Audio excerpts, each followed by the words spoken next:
स्वर्गीय पिता, धन्यवाद करते हैं आज के सुंदर बाइबल अध्ययन के लिए। खुदावन, आपने हमारे जीवन में दिया होने दे। खुदावन, आज वचन हर एक के जीवन में कार्य करे, हर एक को बरकत दे पिता, यीशु नाम से मांगते हैं, आमीन।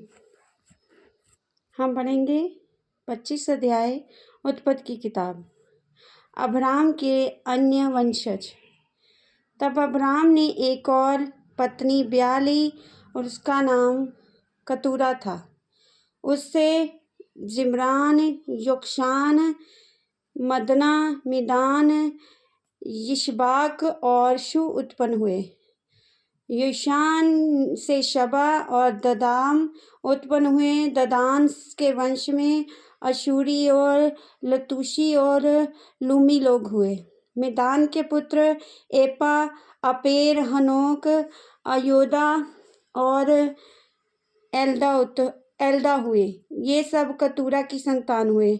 इसहाक को तो अब्राम ने अपना सब कुछ दिया, पर अपनी रखेलियों के पुत्रों को कुछ कुछ देकर अपने जीते जी अपने पुत्र इसहाक के पास से पूरब देश में भेज दिया। अब्राम की मृत्यु। अब्राम की सारी आयु 175 वर्ष की हुई। अब्राम का दीर्घायु होने के कारण अर्थात पूरे बुढ़ापे की की अवस्था में प्राण छूट गया और वह अपने लोगों में जा मिला।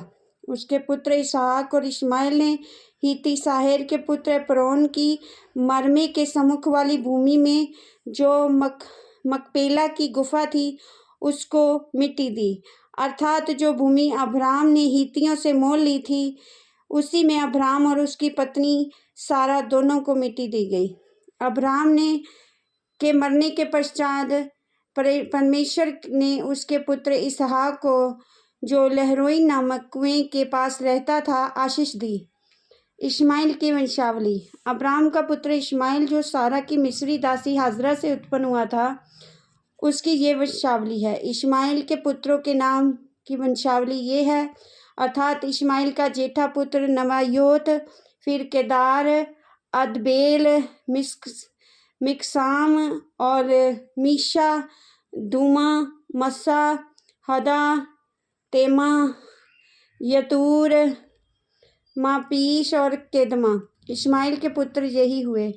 इन्हीं के नामों के अनुसार इनके गांव और छावनियों के नाम भी पड़े और ये 12 अपने अपने कुल के प्रधान हुए। इश्माएल की सारी आयु 137 वर्ष की हुई, तब उसके प्राण छूट गए, वह अपने लोगों में जा मिला। उसके वंश हबीला से शूर तक, जो मिस्र के सन्मुख अशूर के मार्ग में है, बस गए और उसका भाग उनके सब भाई बंधुओं के सन्मुख पड़ा। इसहाक के पुत्रों की उत्पत्ति का वर्णन। अब्राम के पुत्र इसहाक की वंशावली ये है। अब्राम से इसहाक उत्पन्न हुआ और इसहाक ने 40 वर्ष होकर रिबका से, जो पद्मनाम की वासी अरामी बतुएल की बेटी और अरामी लबान की बहन थी, विवाह कर लिया। इसहाक की पत्नी बान थी, इसलिए उसने उसके निमित्त यहोवा से विनती की और यहोवा ने उसकी विनती सुनी। इस प्रकार उसकी पत्नी रिबका गर्भवती हुई।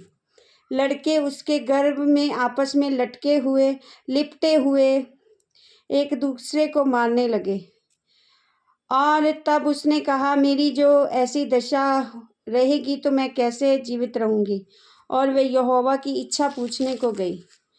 तब यहोवा ने उससे कहा, तेरे घर में 2 जातियां हैं और तेरी कोख से निकली ही 2 राज्य के लोग अलग अलग होंगे। एक राज्य के लोग दूसरे अधिक सामर्थी होंगे और बड़ा बेटा छोटे के अधीन होगा। जब उसके प्रसव का समय आया तब क्या प्रकट हुआ कि उसके गर्भ में जुड़वे बालक हैं। पहला तो उत्पन्न हुआ वह लाल निकला और जिसका सारा शरीर कंबल के समान रोमग था और इसलिए उसका नाम एसाव रखा गया। पीछे उसका भाई अपने हाथ से एसाव की एड़ी पकड़े हुए उत्पन्न हुआ, उसका नाम याकूब रखा गया। जब रिबका ने उसको जन्म दिया तब इसहाक 60 वर्ष का था। एसाव द्वारा पलौठे का अधिकार बेचना। फिर वह लड़के बढ़ने लगे और एसाव तो वनवासी होकर चतुर शिकार खेलने वाला हो गया, पर याकूब सीधा मनुष्य था और तंबुओं में रहा करता था। इसहाक एसाव के अहेर का मांस खाया करता था और इसलिए वह उससे अधिक प्रीति रखता था, पर रिबका याकूब से प्रीति रखती थी। एक दिन याकूब भोजन के लिए कुछ दाल पका रहा था और एसाव जंगल में थका हुआ आया। तब एसाव ने याकूब से कहा, ये जो लाल वस्तु है, उसी लाल वस्तु में से मुझे कुछ खिला, तो क्योंकि मैं थका हूँ। इसी कारण उसका नाम एदोम भी पड़ा।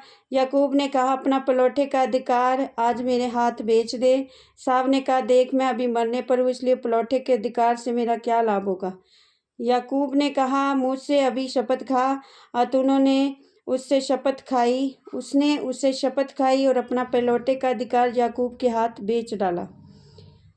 इस पर याकूब ने एसाव की रोटी और दाल, पकाई हुई मसूर की दाल दी और उसने खाया पिया और उठकर चला गया। यूं एसाव ने अपना पलौठे का अधिकार तुच्छ जाना। आमीन। इस वचन के द्वारा प्रभु सबको ब्लेस करेंगे। सबको जय मसीह की।